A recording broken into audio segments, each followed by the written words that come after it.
My name is Brian Roth. I am a student in Dr. Davis' theories class. This is my video final.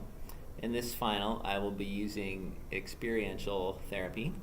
My clients are Samuel and Samantha Sampson, and Samuel has had an affair, and I'm going to be working with them to see if there's a possibility of salvaging their relationship. And the interventions I will be using are sculpting, role-playing, and sharing feelings. And, of course, as Dr. Davis says, I'm going to show empathy as well, because that's a part of every successful therapy.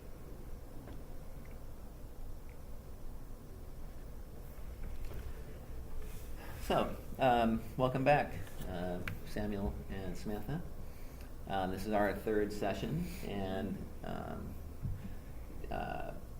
do you mind if before I ask you how you're doing this week, do you mind if I just kind of recap how our three sessions have gone so far a little bit? Let's summarize what I recall, our two sessions before this one, and then tell me if you see it the same way as I do.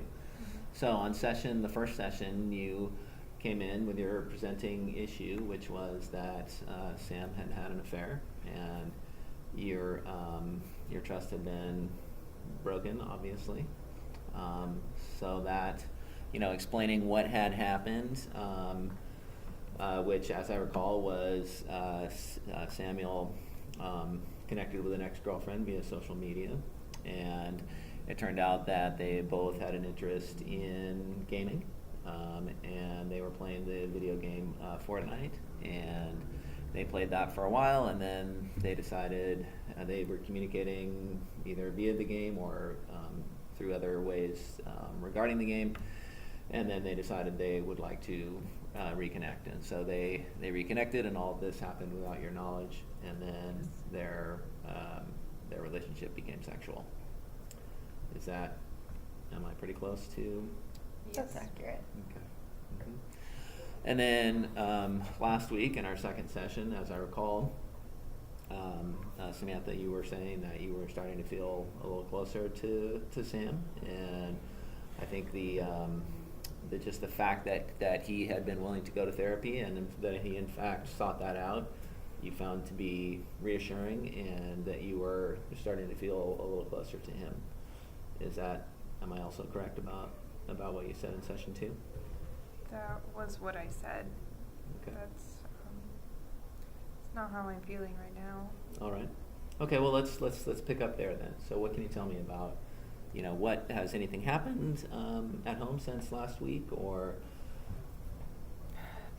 It's not that anything in particular has happened, but I've noticed that in this past week, every time he goes onto his phone or onto the computer or on the PS4 or anything like that, I start getting so nervous. I don't trust him. I want to look and I want to monitor everything that he's doing, and it causes me so much anxiety. I don't know it freaks me out. Okay. Mm-hmm. So what I'm hearing you say is that all these, the PS4, PlayStation 4, right? Yeah. His phone. What about laptop? Yeah, anything. Yeah, okay. But I'm just asking, are these all common items in your? Obviously, your phone would be, but the laptop is something that was that something that he would use before this happened, or frequently? I mean, for work or anything around the house? Because a lot of people don't really use a laptop much at home, but he did. Or? Relatively, but he's always been a gamer, and Okay. I didn't have a problem with that, even though I'm not. But now that it's been used for doing this, like to reconnect with her, I can't. Okay. Yeah, Mm-hmm. I can't. Are there some things that he could do that would make you feel more? Well, sorry, I shouldn't go into that yet, Bob. What I'd like to hear more about is what happened after these feelings came out. The issue with the phone, the issue with the PlayStation, and you seeing these. Is it fair to say they're like triggers to you? Yes. Okay. Yeah. And so, was there a particular incident or discussion that occurred this week? I don't, not really. I've been sort of, I feel like I can't talk, I can't talk to him right now. Okay. So I'm gonna try something. I'm gonna try repositioning the three of us. Okay. So Samantha, if you could sit in my chair, I'm gonna sit here. And so what I'm trying to do here is illustrate that there's some distance between you right now. And That's accurate. okay. And I'd like to, what I'm trying to do is draw a distinction between what I saw last week when I felt closeness and what I'm seeing tonight or today is that there's some distance. Okay. So, what do you think about this, Samuel? About what you heard Samantha say? I think that it's going to take a long time for her to rebuild that trust, and I think that it's kind of unrealistic to just quit using all electronics just because it triggers Samantha. I understand that it's hard. I just don't know what to do.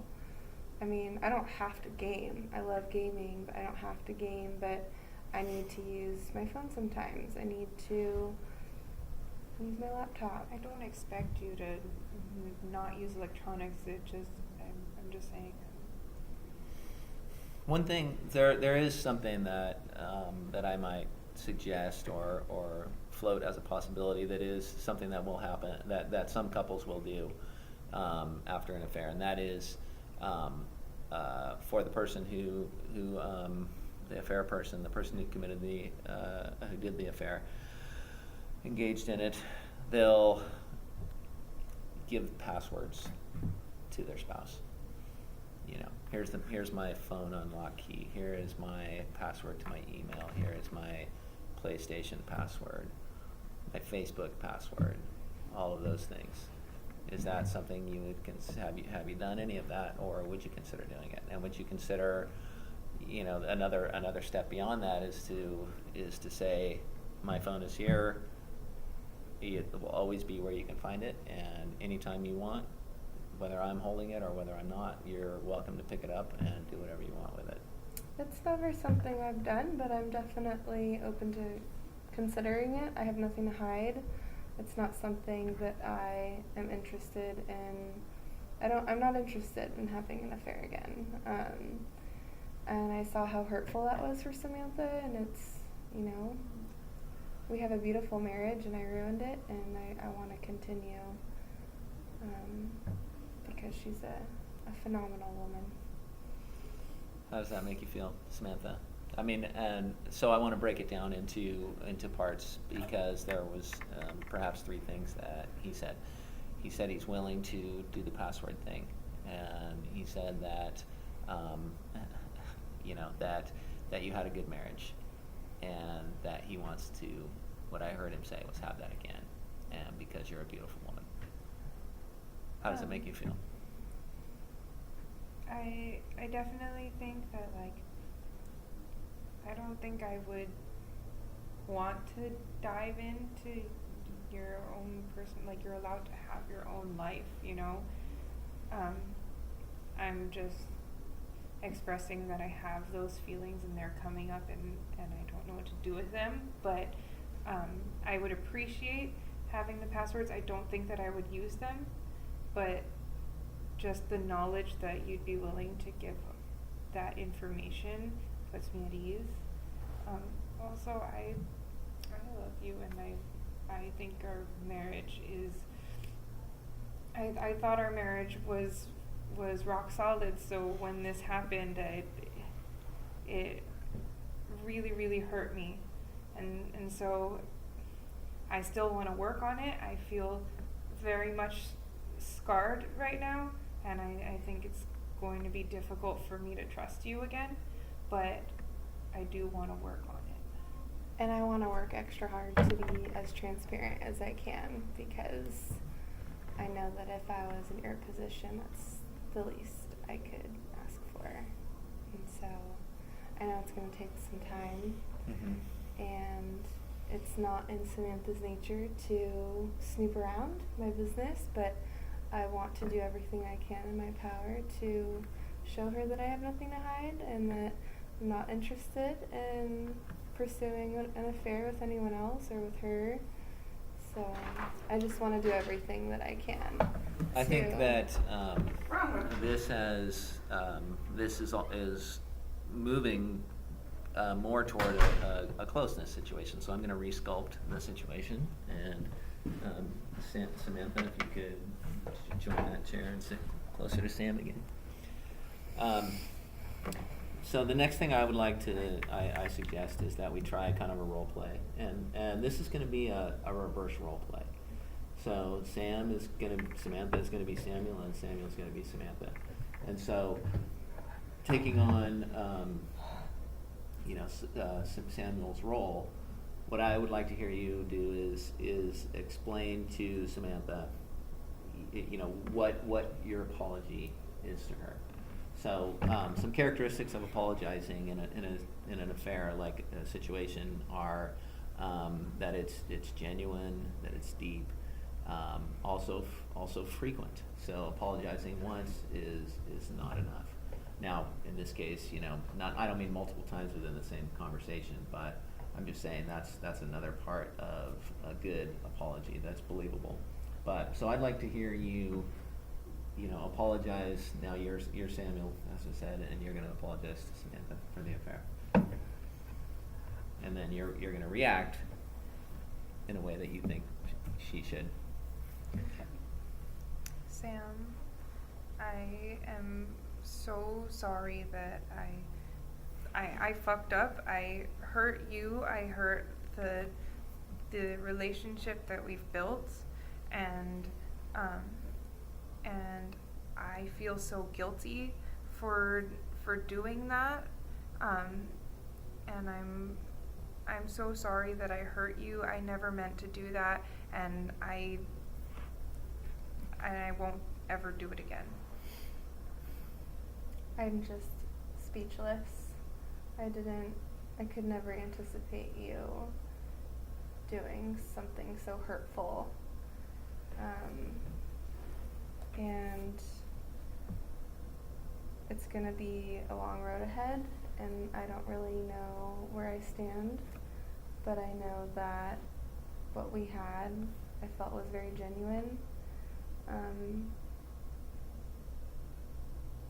I appreciate your apology, but I have so many mixed feelings, so I hope that you can give me the space to just grieve.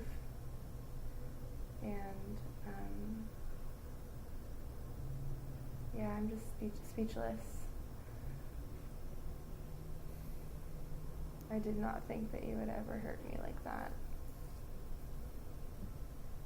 Is there anything I can do to make it up to you? No. You can't undo what you did. Is there anything else he can do? Anything else you want from him as part of his apology? I think that just being more present with me and checking in with me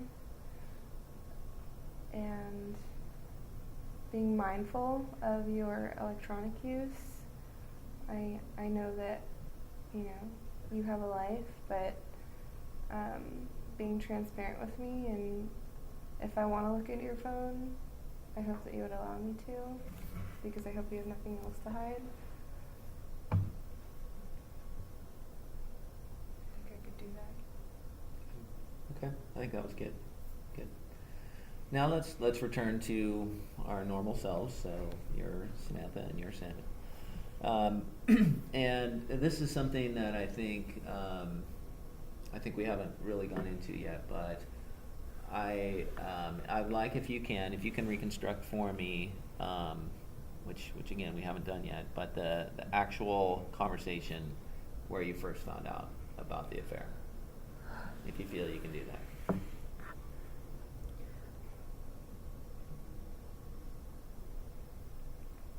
I hate what you did.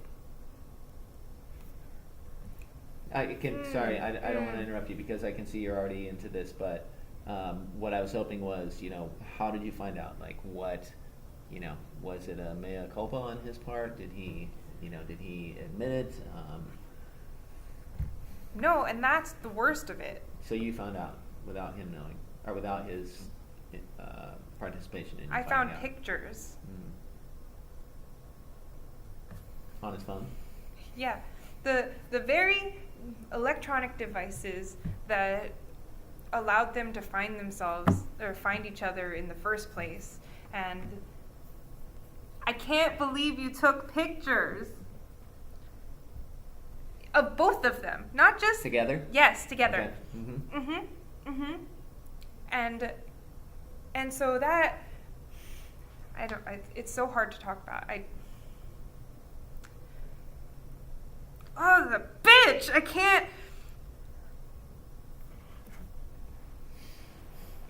You should be mad at me. You should be mad at me, not at her. I knew her. Maybe it's her decision who to be mad at, though. At this point, It's both of you. I mean, I'm pissed at both of you. At least you're here with me right now, trying to amend things. She didn't say anything to me, and I knew who she was. I knew she was your ex-girlfriend. We went to high school together. So yeah, I'm pissed at her too. okay. And what was your reaction? I mean, I couldn't. You didn't know what I to was, say. yeah. You I was were- busted. I was busted. I wasn't. My intention was not to convince her that what she saw wasn't what she saw. So I owned it, and I felt very shameful, and I didn't do a lot of talking because I knew what I did was wrong, and felt incredible guilt just seeing. I mean, I don't know why I did that. Now that I see what's happening right now, and I don't know why I thought I could get away with it. I thought that what we had was special. And it was, and it is, and I fucked up, and I'm sorry, and I know that you might take that with a grain of salt, but I feel like it's going to be so hard to even be intimate with you because you've that's tainted. I can't. Every time we start to get intimate, I feel like I can see you with her, and I don't want that near me. I don't want that to be in any part of our relationship. And I know that you're sorry, and I know that you want to amend things, and it's gonna take me time to rid myself of those feelings. I know that nothing will ever be the same, and it's going to take a long time, a lot of healing, a lot of conversation, a lot of vulnerability, a lot of therapy. Maybe I need to seek individual therapy as well, but I want to make it work. Okay. And I know I can't do anything about what I did, but I do want to do the next right thing. I want to say, Samantha, that your feelings are absolutely your own. This is your experience, but I'll also add that what you're experiencing is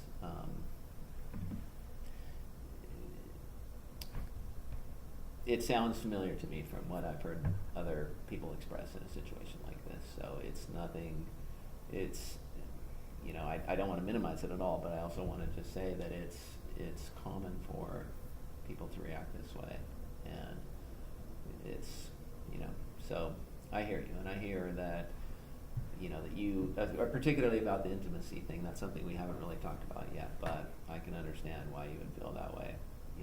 The thought of being intimate with him again is not very pleasant right now, apparently.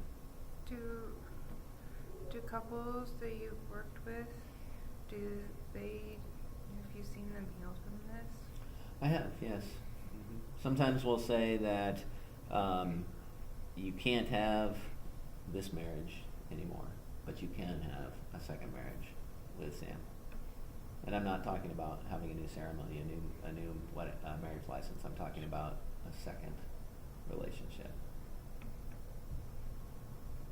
Okay. Well, thank you for today. I think we made some good progress, and hang in there, and we'll see you next week. Thank you. Thank you.